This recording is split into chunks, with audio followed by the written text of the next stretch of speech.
ہوتے ہیں تو ہم جو بنیادی چیزیں ان کو بتاتے ہیں تو ان میں سے ایک چیز یہ لازمی بتاتے ہیں کہ رزق پاک نہیں ہوگا تو باطن روشن نہیں ہوگا. یہ بنیادی بات ہے. اگر رزق پاک نہیں ہے تو میرے حضور نے ارشاد فرمایا کہ ایک بندہ سفر کر کے کعبۃ اللہ کے صحن میں پہنچتا ہے اور کعبے کے پردوں کو تھام لا ہے, وہ یمد یدیہ, اور لمبے لمبے ہاتھ کر کے کہتا ہے اے اللہ, لیکن اس کا کھانا حرام ہے, اس کا پینا حرام ہے, اس کا لباس حرام ہے, وہ غزیہ بالحرام, اس کو غذا حرام سے دی گئی ہے. میرے حضور نے فرمایا اس کی کوئی دعا قبول نہیں ہوگی. سفر کیا, جنگل پہاڑ کاٹے, سمندروں کو پاٹ کر کے آگے گیا, ہواؤں کے کلیجے چیر کے آگے بڑھا, مہینوں کی مسافتیں طے کر کے گیا اور کعبۃ اللہ کے سامنے کھڑا ہے, سین حرم میں مطاف میں کھڑا ہے, لیکن اس کا جسم حرام سے پلا ہے. اس نے جو پہنا ہے اس لباس کا تانا یا بانا حرام کا ہے, اس کو غذا حرام کی دی گئی ہے, اس نے پیا حرام کا ہے, اس نے کھایا حرام کا ہے, تو پھر اس کا یہ سارا سفر رائے گاں چلا جائے گا, اس کو کچھ نصیب نہیں ہوگا.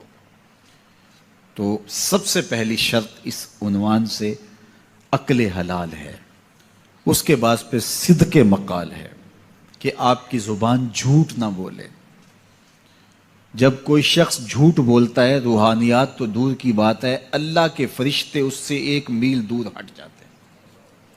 جب کوئی شخص جھوٹ بولتا ہے تو حدیث پاک میں آتا ہے اس کے منہ سے ایک خاص قسم کی بدبو نکلتی ہے.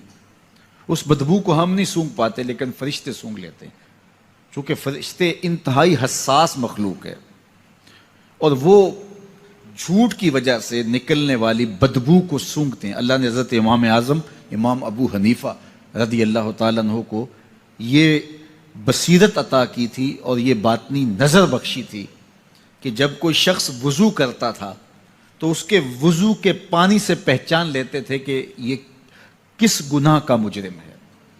جب بندہ وضو کرتا ہے تو وضو سے ہاتھوں کے گناہ جھڑتے ہیں, منہ کے گناہ جھڑتے ہیں, تو وہ وضو کے پانی سے اس بات کو محسوس کرتے تھے. اللہ نے ان کو وہ بصیرت عطا کی تھی, لیکن انہوں نے اللہ کی بارگاہ میں عرض کی مالک مجھ سے یہ چیز چھین لے, یہ چیز مجھے نہیں چاہیے. لوگوں کے بارے میں جو ہے وہ ایسا گمان پھر پیدا ہوتا ہے. تو فرشتوں کو اللہ نے وہ حساس جو ہے وہ پاکیزہ وجود دیا, اور ان کی حس ایسی ہے کہ وہ بدبو جو انسان بولتا ہے اور لفظوں سے جو اثرات نکلتے ہیں وہ محسوس کرتے ہیں. تو جب کوئی شخص جھوٹ بولتا ہے تو اس کے جسم سے, اس کی زبان سے جھوٹ کے ساتھ بدبو نکلتی ہے. اللہ کے فرشتے 1 میل دور تک پیچھے ہٹ جاتے ہیں. تو مجھے بتائیے, جو شخص جھوٹ بولتا ہو کیا اسے کوئی روحانی مرتبہ مل سکتا ہے؟ یہ سوچا بھی نہیں جا سکتا, یہ امکانات سے ہی نہیں ہے. اللہ کے محبوب علیہ السلام سے پوچھا گیا کہ حضور کوئی مسلمان, کوئی مومن کیا بزدل ہو سکتا ہے؟ فرمایا نہیں, وہ بہادر ہوتا ہے, لیکن ہو سکتا ہے کبھی اس سے بزدلی بھی سرزد ہو جائے. انسانی کمزوری ہے, کبھی انسان بہت طاقت میں ہوتا ہے اور کبھی انسان کمزور بھی پڑ جاتا ہے. فرمایا ہو سکتا ہے کبھی اس سے ہو بھی جائے. پھر پوچھا کہ بخل کر سکتا ہے؟ فرمایا نہیں, مومن سخی ہوتا ہے لیکن ہو سکتا ہے کبھی اس سے بخل بھی ہو جائے. کبھی کبھی دولت اسے اچھی بھی لگنے لگ جاتی ہے, جس طرح فرمایا گیا کہ اولاد مبخلتن مجبنتن, یہ جو اولاد ہوتی ہے یہ بندے کو بخیل بھی بنا دیتی ہے اور بزدل بھی بنا دیتی ہے. جب اولاد نہیں ہوتی تو بندہ سخی بھی ہوتا ہے اور بندہ جو ہے وہ مشکل حالات میں بھی کود جاتا ہے, لیکن جب اولاد ہوتی ہے تو پھر مشکل حالات میں کودنے سے پہلے سوچتا ہے میرے بچے ہیں یتیم ہو جائیں گے. اس کو یہ خیال آتا ہے, پہلے ایسے مال لٹاتا ہے لیکن اولاد ہو جائے تو پھر وہ اولاد کا سوچتا ہے کہ ان کے لیے کچھ میں جمع کر لوں. تو اولاد فرمایا میرے حضور نے کہ مبخلہ و مجبنہ, یہ بخیل بھی کر دیتی ہے اور یہ کمزور اور بزدل بھی بنا دیتی ہے.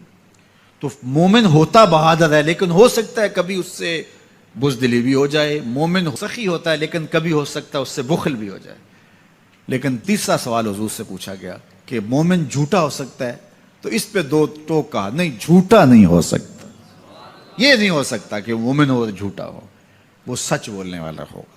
تو عقل حلال اور صدق مقال, یہ 2 خوبیاں جو ہیں یہ اہل اللہ کا ترائے امتیاز ہے, اور یہ مجھے اور آپ کو اختیار کرنی چاہیے. حضرت خلیل اللہ جب وادی غیر ذی زرع میں سیدہ ہاجرہ اور ان کے معصوم نونہال کو چھوڑ کر کے جانے لگے. ایسی وادی جہاں حیوانی وجود بھی نہیں تھا، نباتات بھی نہیں پائے جاتے تھے، پانی کا ایک قطرہ بھی دستیاب نہیں تھا. کالے سیاہ مہیب پہاڑ جیسے فولاد پگھلا کے ڈال دیا ہو. وہ وادی جہاں دن کو بھی خوف آئے، وہاں حضرت ہاجرہ نے راتیں بھی گزاری. کتنا دردناک لمحہ تھا. جب سحری کا وقت ہوا، حضرت خلیل اللہ دعائیں دے کے رخصت ہونے لگے. حضرت ہاجرہ سلام اللہ نے آگے بڑھ کے اپنے شوہر نامدار کا دامن پکڑ لیا. تمسکت بعضیالہ، دامن پکڑ کے بولی، میرے شوہر نامدار، اس مہیب وادی میں، اس پہاڑوں کے دامن میں جہاں دن کو بھی خوف آئے، نونہال معصوم کے ہمراہ مجھے چھوڑ کے کہاں جا رہے ہو؟ حضرت خلیل اللہ نے کوئی جواب نہیں دیا. پھر قدم اٹھایا تو زوجہ نے پھر دامن پکڑا، پھر وہی سوال، پھر کوئی جواب نہیں آیا. تیسری مرتبہ دامن پکڑا، خلیل اللہ کی جانب سے کوئی جواب نہیں آیا. تو خاتون خود بولی، کیا اللہ کا حکم تو نہیں؟ تو حضرت خلیل اللہ نے کہا، نعم، ہاں اسی کا حکم ہے. حضرت ہاجرہ نے دامن چھوڑ دیا، کہا جائیے، خیر سے جائیے، اگر اس کا حکم ہے وہ ہمیں ضائع نہیں ہونے دے گا. جہاں دن نہیں گزارے جا سکتے تھے، پھر اس خاتون نے وہاں راتیں بھی کاٹی. وہ وادی جس میں وحشت بھی قدم رکھتی تھی ڈر ڈر کے، جہاں پھرتے تھے آوارہ تھپیڑے بادے سر سر کے، جہاں پر گھاس اگتی ہے، جہاں نہ پھول کھلتے ہیں، مگر وہ سرزمین ہے آسماں بھی جھک کے ملتے ہیں. اپنی پاک باز بیوی اور نونہال بیٹے کو چھوڑ کے حضرت خلیل اللہ دعائیں دے کے رخصت ہو گئے. تھوڑا سا توشہ تھا، 2-1 دن کے بعد ختم ہو گیا. پھر ماں کی چھاتی سے دودھ بھی خشک ہو گیا. نونہال پیاس سے تڑپنے لگا. ماں تو پھر ماں ہوتی ہے، تڑپتی ہوئی ممتا کا دل بے قرار ہوا. ایک پتھر کے سائے میں معصوم اسماعیل علیہ السلام کو لٹایا اور پانی کی تلاش میں جبل صفا پہ چڑھی. اطراف میں آسمانوں کی طرف دیکھا، کہیں کوئی پرندے اڑتے دکھائی دیں اور پانی کا نشان ملے اور میں وہاں سے بیٹے کے لیے 2 بوند لے آؤں، لیکن کچھ دکھائی نہیں دیا. تا حد نظر پھیلا ہوا آسمان ہی آسمان ہے اور پہاڑ ہی پہاڑ نیچے دکھائی دیتے ہیں. پھر مروہ پہ آئیں، درمیان میں نشیبی جگہ تھی، وہاں بیٹے کا من موہنا چہرہ دکھائی نہیں دیتا تھا. دوڑ کے گزری اور جا کے صفا پہ گھوم کے دیکھا، کچھ نظر نہیں آیا. ادھر بھی دیکھ لیا، ادھر بھی دیکھ لیا، لیکن ماں تھی. پھر دوبارہ صفا پہ آئی، صفا پہ دیکھا، کچھ دکھائی نہیں دیا. پھر تڑپ کے مروہ پہ آئی، وہاں پھر دیکھا، کچھ دکھائی نہیں دیا. پھر صفا پہ آئی، کبھی صفا پہ کبھی مروہ پہ. تڑپتی ہوئی ماں کی ممتا، بے قرار دل. ادھر پانی کی پیاس سے تڑپتا ہوا معصوم اسماعیل پتھر کی اوٹ میں. درمیان سے ماں گزرتی ہے تو بھاگ کے گزرتی ہے کہ بیٹے کا من مونا چہرہ بھی نگاہوں کے سامنے رہے. ذرا منظر تو دیکھو کتنا دل آویز ہے. اللہ اکبر، سینوں میں پتے پانی ہو جائیں، پتھر بھی ہو تو پگھل جائے اس زہرہ گداز داستان سے. لیکن اللہ پر توکل اور ماں کی بے قراریاں، کبھی صفا پہ کبھی مروہ پہ، زبان پہ شکایت نہیں ہے. پھر جب مروہ پہ پہنچتی ہیں، 7 چکر مکمل ہو گئے، تو ادھر کیا دیکھا کہ معصوم اسماعیل ایڑیاں رگڑ رہا ہے. ماں کا دل ڈولنے لگا کہ بیٹا آخری لمحوں میں. دوڑی کہ بیٹے کو جا کے اپنی چھاتی سے چمٹاؤں، ہو سکتا ہے 2 قطرے دودھ کے اس کی زندگی کی آس بندھا دیں. تو ماں دوڑتی ہوئی آئی، لیکن جب قریب آئی تو منظر بدلا ہوا تھا. معصوم کی ایڑیوں کے رگڑنے سے تازہ چشمہ پھوٹ رہا ہے. پانی ہے کہ بے قابو ہونا چاہ رہا ہے. آگے بڑھی، جلدی جلدی مٹی کی منڈھیری کرتے ہوئے کہا، زم زم، رک جا رک جا. اللہ اکبر. ہاجرہ سلام اللہ علیہا نے حضرت اسماعیل کی محبت اور اپنے رب پر توکل کی انوکھی اور البیلی داستان رقم کی. کہا، ہاجرہ تو نے بھی حد کر دی، لیکن قیامت تک تیری راہوں کو بھی جلوہ گاہ بنا دیں گے.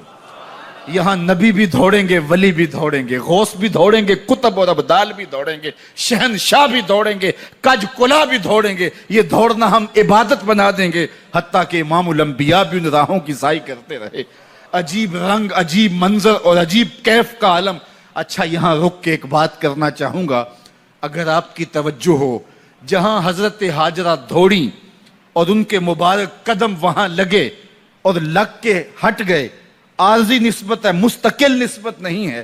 جہاں ان کے قدم لگ کے ہٹ گئے وہ جگہ تو جلوہ گاہ بن گئی، اور جہاں حضور خود جلوہ فرما ہیں وہ گنبد خضرا جلوہ گاہ کیوں نہیں ہو سکتا ہے؟